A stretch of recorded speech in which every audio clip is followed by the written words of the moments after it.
Douglas are a pair of Caledonian goods engines that work on the Scottish region of British railways. They are kept busy and work hard together, often double-heading trains. Although they were friendly, the other engines were wise to not get on their bad sides, as they would give rather horrific threats if anyone did. Whether they meant these threats or not has yet to be determined. Since the early 50s, diesel locomotives became more common on BR. At first, no one thought much of it. However, over time, they soon realised that diesels weren't just here to improve the railways. They were here to replace. One of these was a Class 42 warship that came from a factory in Barrow. It was simply referred to as Diesel 5 and was allocated to the same shed Donald and Douglas resided in. I see this place has yet to be rid of oversized kettles, He said disapprovingly. I hope that's not the only attitude you have. Snapped Donald. If it is, you won't last long here. Are you threatening me, 57646? Don't you dare call him by his number. Interrupted Douglas. He has a name, just like any proper engine. Unlike you. Don't talk to me like that. I'm the future of the railway, and you and your kind are dying out. Show me some respect. We only give respect to those who give it back, and you have shown no such thing since arriving. Before the engines could exchange any more insults, Diesel 5 was called to pull the goods train and left. The twins were furious. Who does that shoebox on wheels think he is? What should we do? Pondered Douglas. I'm not sure. He's only given words so far. But if he does something to us, or anyone else, then we'll think of something.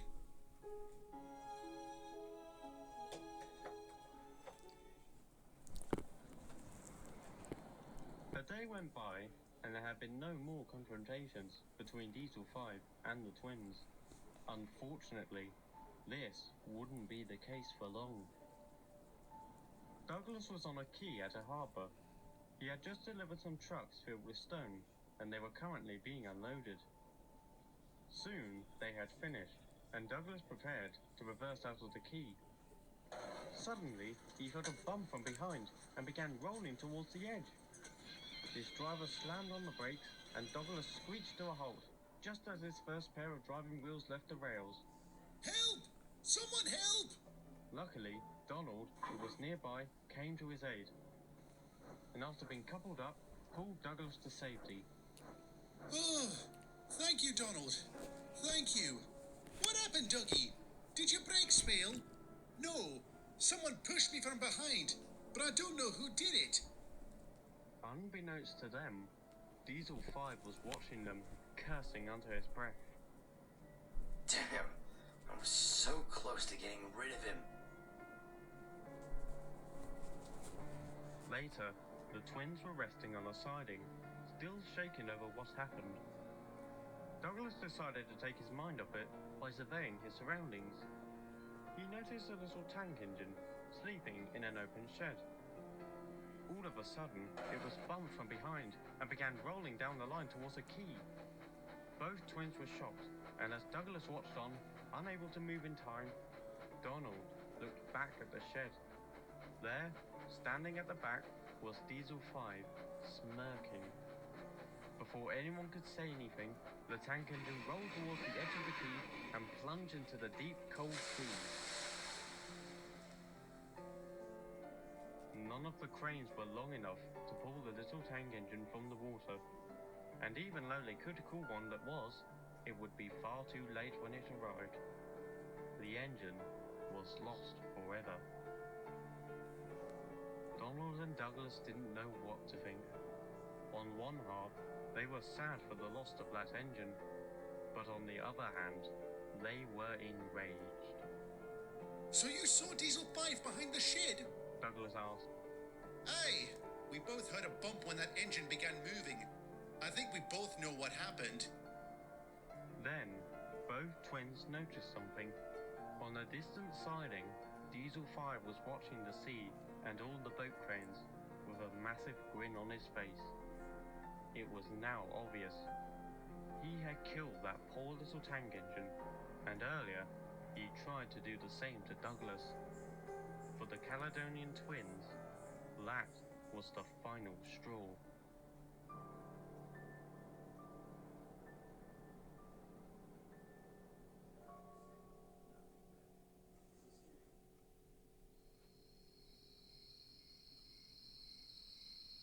That evening, Diesel 5 was in a goods yard, preparing to leave.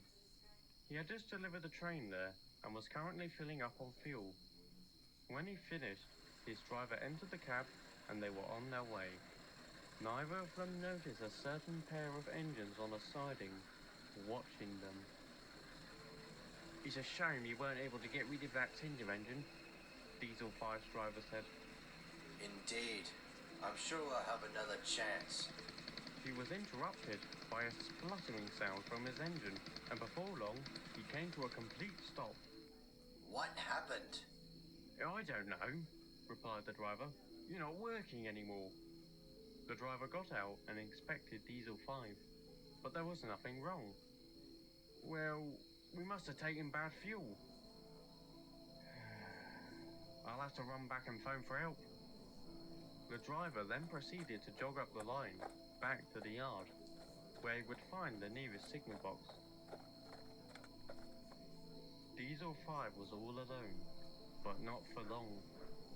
He began to hear the puffing of a steam engine from behind. I was hoping for a diesel, but you're better than nothing. Ow! He cried as he was bumped from behind. Do you mind? Quiet, you! Came a stern voice. Oh, which one are you? 57646 or that other one? We're both here. Diesel 5 found this amusing. What? It takes two of you just to move one of me? Actually, we both wish to accomplish the same goal. Replied Donald. What are you talking about? The twins didn't reply and began pushing. Wait, what about my driver? He hasn't come back yet. Again, the twins didn't respond. Are any of you going to answer me? Still, no response. Eventually, they arrived at a set of points and stopped. Diesel 5 watched as one of the drivers jumped from the cab and switched them. Then, they moved onto an old, rusty line.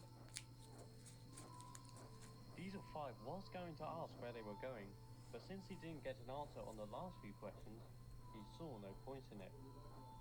Soon, they came to an old wooden bridge. Diesel 5 thought nothing of it at first, until he noticed something. There was a large gap between both ends of the bridge, meaning it had collapsed. Can you two stop? The bridge is out. The twins said nothing and kept moving. Diesel 5 was now desperate. Are you deaf? I said the bridge is out. Despite the Diesel's wailing, they moved closer to the edge. Then, as Diesel 5's first set of wheels left the rails, they came to a halt. Diesel 5 began to teeter. What? What are you doing? Tell me, Buzzbox, how does it feel teetering over the edge? Donald questioned. How does it feel knowing you could fall? What do you think it feels? It's bloody terrifying. Now pull me back.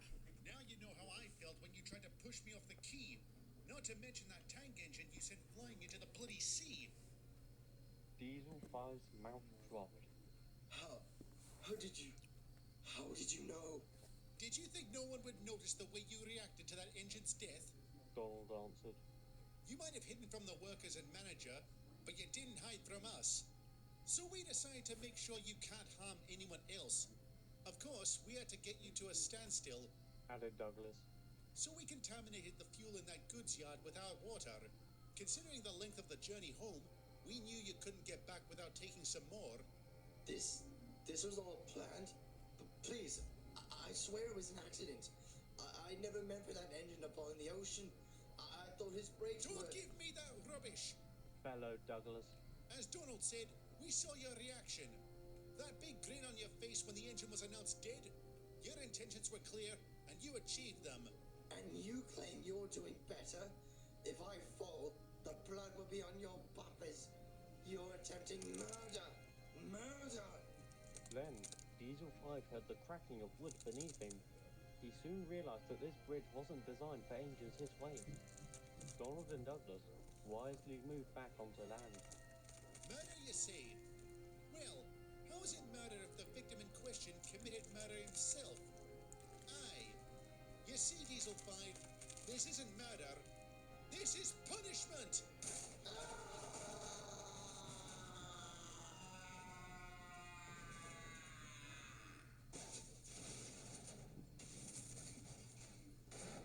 A loud, horrific scream was the last sound Diesel 5 made as the bridge fell to pieces and he plunged into the rocks below.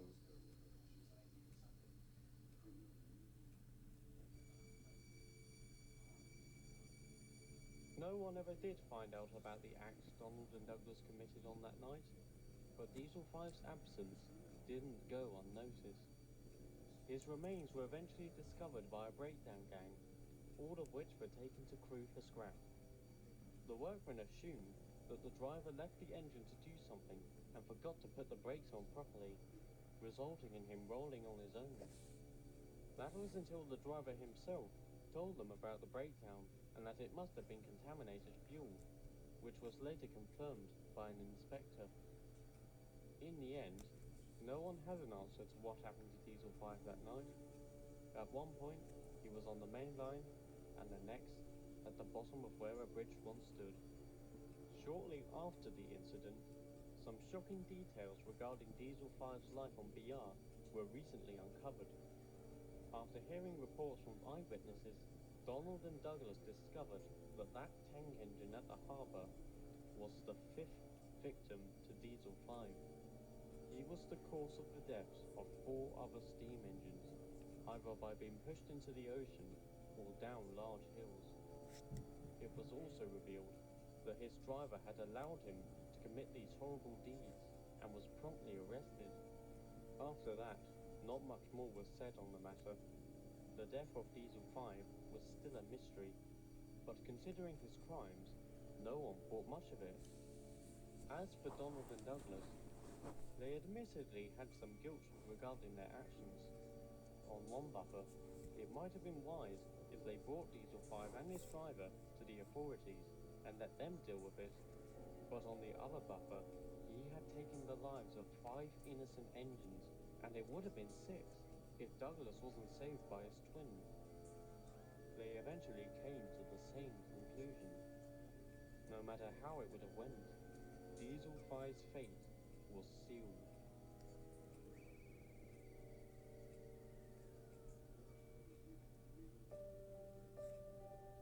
Donald and Douglas remain hard-working to this day, and often work together.